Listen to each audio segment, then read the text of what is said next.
بسم اللہ الرحمن الرحیم رب اشرح لی صدری ویسر لی امری واحلل عقدۃ من لسانی یفقہوا قولی آمین یا رب العالمین۔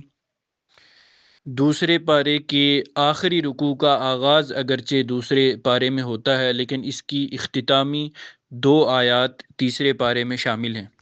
یہاں یہ بات ذہن میں رہے کہ حضرت موسیٰ علیہ السلام کے بعد بنی اسرائیل نے یوشع بن نون کی قیادت میں جہاد و قتال کیا تو فلسطین فتح ہوا، لیکن اس دوران انہوں نے ایک مستحکم حکومت بنانے کے بجائے چھوٹی چھوٹی 12 حکومتیں بنا لیں اور آپس میں لڑتے رہے۔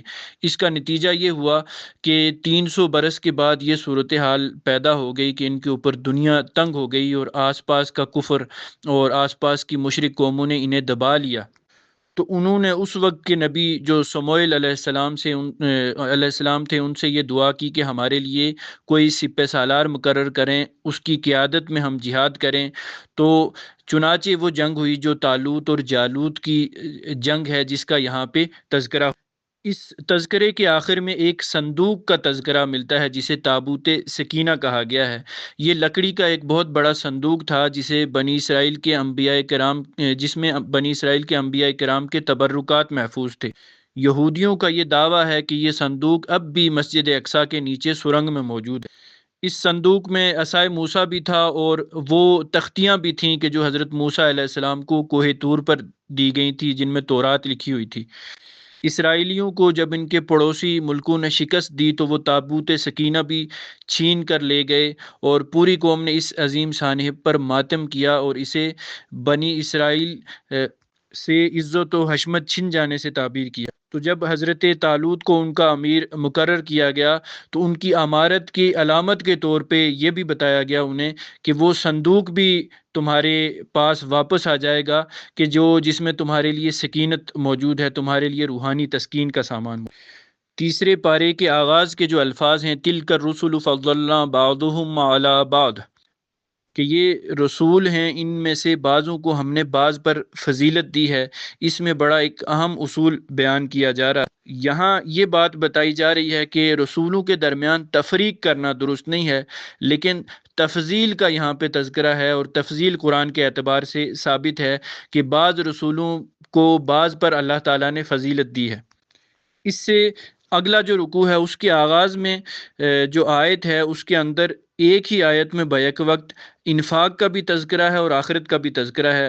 ارشاد ہے کہ اے لوگو جو ایمان لائے ہو، جو کچھ مال و متاع ہم نے تم کو بخشا ہے اس میں سے خرچ کرو، قبل اس کے کہ وہ دن آئے جس میں نہ خرید و فروخت ہوگی، نہ دوستی کام آئے گی اور نہ سفارش چلے گی، اور ظالم اصل میں وہی ہیں جو کفر کی روش اختیار کریں۔ اس کے بعد پھر آیت الکرسی ہے جس کے بارے میں ایک حدیث بیان کرتا ہوں۔ حضرت ابو ہریرہ رضی اللہ تعالیٰ عنہ سے روایت ہے کہ رسول اللہ صلی اللہ علیہ وسلم نے فرمایا، ہر شے کی ایک چوٹی ہوتی ہے اور یقیناً قرآن حکیم کی چوٹی سورۃ البقرہ ہے۔ اس میں ایک آیت ہے جو آیات قرآنی کی سردار ہے، یہ آیت الکرسی ہے۔ سنن ترمذی کی یہ روایت ہے۔ اس کے بعد جو آیت ہے اس میں یہ فرمایا گیا کہ لا اکراہ فی الدین، کہ دین کے معاملے میں کوئی زور زبردستی نہیں، یعنی کسی کو ایمان لانے پر مجبور نہیں کیا جا سکتا۔ حق اور غیر حق اس کے سامنے رکھ دیا جائے گا، اب اس کا فیصلہ ہوگا کہ وہ حق کو اختیار کرتا ہے یا باطل کے ساتھ رہنا قبول کرتا ہے۔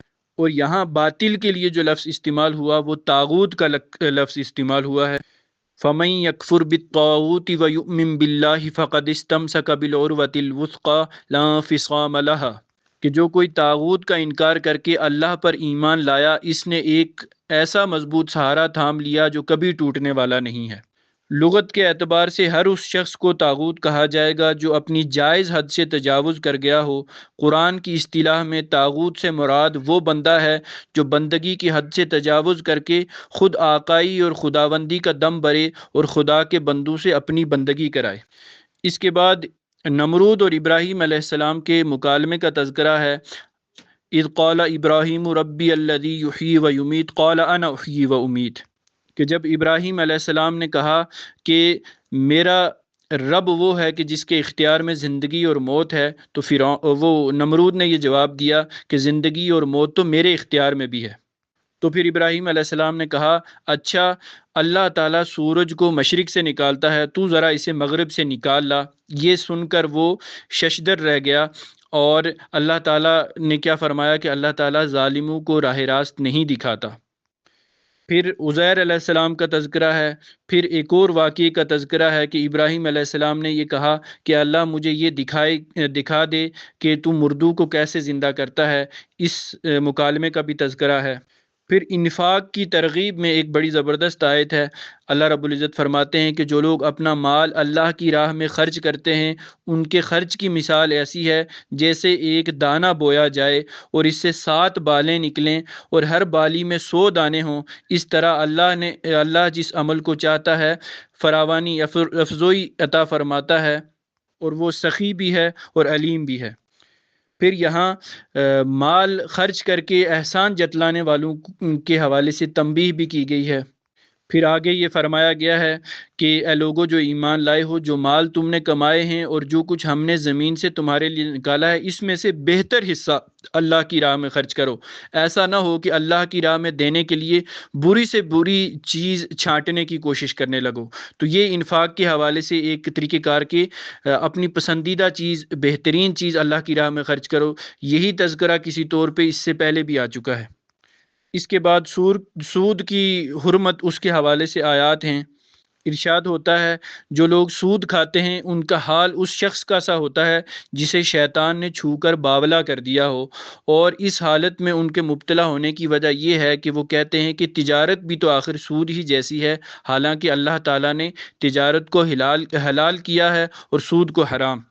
اور پھر آگے وہ آیت ہے کہ جو بہت سخت ہے کہ اے لوگو جو ایمان لائے ہو، اللہ سے ڈرو اور جو کچھ تمہارا سود لوگوں پر باقی رہ گیا ہے اسے چھوڑ دو اگر تم واقعی ایمان والے ہو۔ لیکن اگر تم نے ایسا نہ کیا تو آگاہ ہو جاؤ کہ اللہ اور اس کے رسول صلی اللہ علیہ وسلم کی طرف سے تمہارے خلاف اعلان جنگ ہے۔ تو یہ بہت سخت وعید ہے اس وقت موجودہ عہد کے اعتبار سے کہ ہمارا سارا کا سارا نظام سود پر مبنی ہے، اور یہاں اللہ تعالیٰ نے قرآن مجید کے اندر سود کو اللہ اور اس کے رسول صلی اللہ علیہ وسلم کے ساتھ اعلان جنگ قرار دے دیا ہے۔ تو ہم اس بات پہ شکوہ کرنا رہتے ہیں کہ ہماری معیشت ٹھیک نہیں ہو رہی۔ اللہ اور اس کے رسول صلی اللہ علیہ وسلم کے ساتھ جنگ کر کے معیشت کیسے ٹھیک ہو سکتی ہے؟ اس کے بعد آیت دین آتی ہے، یعنی قرض کے حوالے سے قرآن مجید کی آیت۔ یہ حجم کے اعتبار سے قرآن مجید کی سب سے بڑی آیت ہے۔ اس میں فرمان ہے کہ اے لوگو جو ایمان لائے ہو، جب کسی مقررہ مدت کے لیے تم آپس میں قرض کا لین دین کرو تو اسے لکھ لیا کرو۔ فریقین کے درمیان انصاف کے ساتھ ایک شخص دستاویز تحریر کرے جسے اللہ نے لکھنے پڑھنے کی قابلیت بخشی ہو، اور اسے لکھنے کا انکار نہیں کرنا چاہیے۔ وہ لکھے اور املا وہ شخص کرائے جس پر حق آتا ہے، یعنی قرض لینے والا، اور اسے اللہ یعنی اپنے رب سے ڈرنا چاہیے کہ جو معاملہ طے ہوا ہے اس میں کوئی کمی بیشی نہ کرے۔ پھر آگے مزید آیات ہیں۔ ایک آیت شہادت کے حوالے سے ہے کہ شہادت ہرگز نہ چھپاؤ، جو شہادت چھپاتا ہے اس کا دل گناہ میں آلودہ ہے، اور اللہ تمہارے اعمال سے بے خبر نہیں ہے۔ اور پھر آخر میں سورہ بقرہ کا اختتامی رکوع آتا ہے، للہ ما فی السماوات و ما فی الارض وان تبدوا ما فی انفسکم او تخفوہ یحاسبکم بہ اللہ، کہ آسمانوں اور زمین میں جو کچھ ہے سب اللہ کا ہے، تم اپنے دل کی باتیں خواہ ظاہر کرو خواہ چھپاؤ، اللہ بہرحال ان کا تم سے حساب لے گا۔ اور پھر اللہ تعالیٰ کا اختیار ہے، اسے اختیار ہے جسے چاہے معاف کر دے اور جسے چاہے سزا دے۔ یہ پورا رکوع بہت اہم ہے، فضیلت کے اعتبار سے بھی اور معنویت اور گہرائی کے اعتبار سے بھی۔ اس کے بعد اس پارے کے دوسرے نصف میں سورہ آل عمران شروع ہوتی ہے۔ نبی اکرم صلی اللہ علیہ وسلم نے سورہ بقرہ اور سورہ آل عمران دونوں کو ایک مشترکہ نام دیا ہے، الزہراوین، یعنی دو نہایت تابناک اور روشن صورتیں۔ تو جس طرح سورہ بقرہ کے اندر 2 امتوں کا تذکرہ تھا، اسی طرح اس سورت کے اندر بھی 2 امتوں کا تذکرہ ہے۔ لیکن یہاں جو بنی اسرائیل کا تذکرہ ہے، سورہ بقرہ میں بنی اسرائیل میں سے یہود کا تذکرہ تھا، یہاں نصارہ کا تذکرہ زیادہ ہے۔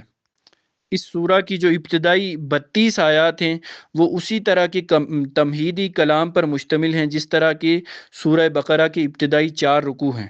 یہاں ایک اہم بات کا تذکرہ ہے کہ قرآن مجید کے اندر دو طرح کی آیات ہیں، ایک محکمات ہیں اور ایک متشابہات ہیں۔ محکمات قرآن مجید کی یا اس کتاب کی اصل بنیاد ہیں۔ تو محکمات سے مراد وہ آیات ہیں کہ جن کی زبان بالکل صاف ہے اور جن کا مفہوم متعین کرنے میں کسی شبے کی گنجائش نہیں ہے، اور یہ دراصل انہیں قرآن کی اصل بنیاد کہا گیا، یعنی قرآن جس غرض کے لیے نازل ہوا اس غرض کو یہی آیتیں پوری کرتی ہیں۔ ان میں اسلام کی طرف دنیا کو دعوت دی گئی ہے، انہی میں عبرت اور نصیحت کی باتیں فرمائی گئی ہیں، انہی میں گمراہیوں کی تردید اور راہ راست کی توضیح کی گئی ہے، انہی میں دین کے بنیادی اصول بیان کیے گئے ہیں، انہی میں عقائد ہیں، عبادات ہیں، اخلاق ہیں، فرائض ہیں، اوامر و نواہی ہیں، احکامات ہیں، یہ ساری چیزیں انہی میں ارشاد ہوئی ہیں۔ اور دوسری متشابہات ہیں، یعنی وہ آیات کے جن کے مفہوم کے سمجھنے میں کسی طور پہ غلطی انسان سے ہو سکتی ہے، اشتباہ کی گنجائش ہے۔ یہ ظاہر ہے کہ انسان کے لیے زندگی کا کوئی راستہ تجویز نہیں کیا جا سکتا کہ جب تک کہ غیبی حقیقتوں کے متعلق کم سے کم ضروری معلومات انسان کو نہ دی جائیں۔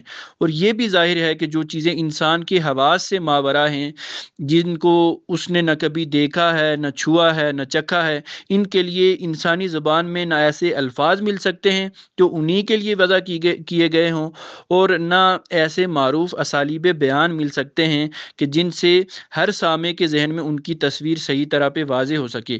تو لامحالہ یہ ناگزیر ہے کہ اس نوعیت کے مضامین کو بیان کرنے کے لیے الفاظ اور اسالیب بیان استعمال کیے جائیں گے جو اصل حقیقت سے قریب تر ہوں، مشابہت رکھنے والی چیز محسوس ہو، اور قریب قریب وہ چیز کہ جو انسان جس سے واقف ہے اس کے تذکرے سے مثال کے طور پہ بات سمجھائی جا رہی ہو۔ تو چنانچہ ان حقیقتوں کے بیان میں قرآن کے اندر ایسی ہی زبان استعمال کی گئی ہے، اور متشابہات سے مراد وہی آیات ہیں کہ جن میں اس طرح کی زبان استعمال کی گئی ہے۔ پھر آیت نمبر 31 ہے، اس آیت کے اندر اللہ تعالیٰ کی محبت کی دلیل نبی اکرم صلی اللہ علیہ وسلم کی اتباع کو قرار دیا گیا ہے۔ ارشاد ہوتا ہے قل ان کنتم تحبون اللہ فاتبعونی یحببکم اللہ ویغفر لکم ذنوبکم واللہ غفور الرحیم، کہ اے نبی صلی اللہ علیہ وسلم لوگوں سے کہہ دیجئے کہ اگر تم حقیقت میں اللہ سے محبت رکھتے ہو تو میری پیروی اختیار کرو، اللہ تم سے محبت کرے گا اور تمہاری خطاؤں سے درگزر فرمائے گا، اور وہ بڑا معاف کرنے والا اور رحیم ہے۔ اس کے بعد پھر براہ راست نصارہ سے خطاب شروع ہوتا ہے کہ اللہ تعالیٰ نے آدم علیہ السلام اور نوح علیہ السلام اور آل ابراہیم اور آل عمران کو تمام دنیا والوں پر ترجیح دے کر اپنی رسالت کے لیے منتخب کیا تھا۔ عمران حضرت موسیٰ علیہ السلام اور ہارون علیہ السلام کے والد کا نام تھا، کہ جسے بائبل میں عمرام لکھا گیا ہے۔ پھر اس کے بعد مریم علیہ السلام، زکریا علیہ السلام کا تذکرہ ہے۔ اسی طرح یحییٰ علیہ السلام اور عیسیٰ علیہ السلام کی پیدائش کا بھی تذکرہ ہے۔ تذکرہ ہوتا ہے کہ اور جب فرشتوں نے کہا اے مریم، اللہ تجھے اپنے ایک فرمان کی خوشخبری دیتا ہے، اس کا نام مسیح عیسیٰ ابن مریم ہوگا، دنیا اور آخرت میں معزز ہوگا، اللہ کے مقرب بندوں میں شمار کیا جائے گا، اور لوگوں سے گہوارے میں بھی یعنی جھولے میں بھی کلام کرے گا، اور بڑی عمر کو پہنچ کر بھی وہ ایک مرد صالح ہوگا۔ پھر عیسیٰ علیہ السلام کے نبوت سے سرفراز کیے جانے کا تذکرہ ہے۔ پھر عیسیٰ علیہ السلام کا یہ ارشاد منقول ہے کہ دیکھو میں تمہارے رب کی طرف سے تمہارے پاس نشانی لے کر آیا ہوں، لہٰذا اللہ سے ڈرو اور میری اطاعت کرو، اللہ میرا بھی رب ہے اور تمہارا بھی رب، لہٰذا تم اسی کی بندگی کرو، یہی سیدھا راستہ ہے۔ ان اللہ ربی و ربکم فاعبدوہ ھذا صراط مستقیم۔ پھر جب عیسیٰ علیہ السلام نے محسوس کیا کہ بنی اسرائیل کفر و انکار پر آمادہ ہیں تو انہوں نے کہا من انصاری الی اللہ، کہ کون ہے اللہ کی راہ میں مددگار؟ تو حواریوں نے جواب دیا کہ ہم اللہ کے مددگار ہیں، ہم اللہ پر ایمان لائے، آپ گواہ رہیں، ہم مسلم یعنی اللہ کے آگے سر تسلیم خم کرنے والے ہیں۔ پھر عیسیٰ علیہ السلام اور انبیاء کرام کی تعلیمات کا انکار کرنے والوں کے لیے وعیدوں کا تذکرہ ہے۔ پھر آیت نمبر 64 میں اہل کتاب کو دعوت ہے قُلْ يَا أَهْلَ الْكِتَابِ تَعَالَوْا إِلَىٰ كَلِمَةٍ سَوَاءٍ بَيْنَنَا وَبَيْنَكُمْ، اے نبی صلی اللہ علیہ وسلم کہہ دیجئے اہل کتاب آؤ ایک ایسی بات کی طرف جو ہمارے اور تمہارے درمیان یکساں ہے، یہ کہ ہم اللہ کے سوا کسی کی بندگی نہ کریں، اس کے ساتھ کسی کو شریک نہ ٹھہرائیں، اور ہم میں سے کوئی اللہ کے سوا کسی کو اپنا رب نہ بنا لے، اس دعوت کو قبول کرنے سے اگر وہ منہ موڑیں تو صاف کہہ دو کہ گواہ رہو، ہم تو مسلم یعنی صرف اللہ کی اطاعت و بندگی کرنے والے ہیں۔ اور پھر ابراہیم علیہ السلام کے حوالے سے یہ تذکرہ ہے کہ ابراہیم علیہ السلام نہ یہودی تھے نہ عیسائی، بلکہ وہ ایک حنیف مسلم یکسو تھے، اور وہ ہرگز مشرکوں میں سے نہ تھے۔ اور ابراہیم علیہ السلام سے نسبت رکھنے کا سب سے زیادہ حق اگر کسی کو پہنچتا ہے تو ان لوگوں کو پہنچتا ہے جنہوں نے ان کی پیروی کی، اور اب یہ نبی صلی اللہ علیہ وسلم یعنی حضرت محمد صلی اللہ علیہ وسلم ان کے ماننے والے اور ان کی نسبت کے سب سے زیادہ حقدار ہیں۔ پھر اللہ تعالیٰ کی طرف سے پیغمبروں سے لیے جانے والے ایک میثاق کا تذکرہ ہے کہ یاد کرو کہ اللہ نے پیغمبروں سے عہد لیا تھا کہ آج میں نے تمہیں کتاب اور حکمت و دانش سے نوازا ہے، کل اگر کوئی دوسرا رسول تمہارے پاس اسی تعلیم کی تصدیق کرتا ہوا آئے جو پہلے سے تمہارے پاس موجود ہے تو تم کو اس پر ایمان لانا ہوگا اور اس کی مدد کرنی ہوگی۔ یہ ارشاد فرما کر اللہ تعالیٰ نے پوچھا کیا تم اس کا اقرار کرتے ہو اور اس پر میری طرف سے عہد کی بھاری ذمہ داری اٹھاتے ہو؟ انہوں نے کہا کہ ہاں ہم اقرار کرتے ہیں۔ اللہ نے فرمایا کہ اچھا تو گواہ رہو اور میں بھی تمہارے ساتھ گواہ ہوں، اس کے بعد جو اپنے عہد سے پھر جائے وہی فاسق ہے۔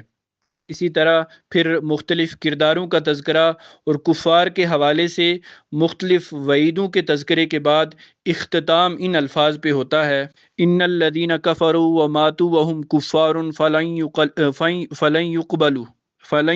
فلن يقبل من احدهم، کہ یقین رکھو جن لوگوں نے کفر اختیار کیا اور کفر ہی کی حالت میں جان دی، ان میں سے کوئی اگر اپنے آپ کو سزا سے بچانے کے لیے روئے زمین بھر کر بھی سونا فدیے میں دے تو اسے قبول نہ کیا جائے گا، اور ایسے لوگوں کے لیے دردناک سزا تیار ہے اور وہ اپنا کوئی مددگار نہیں پائیں گے۔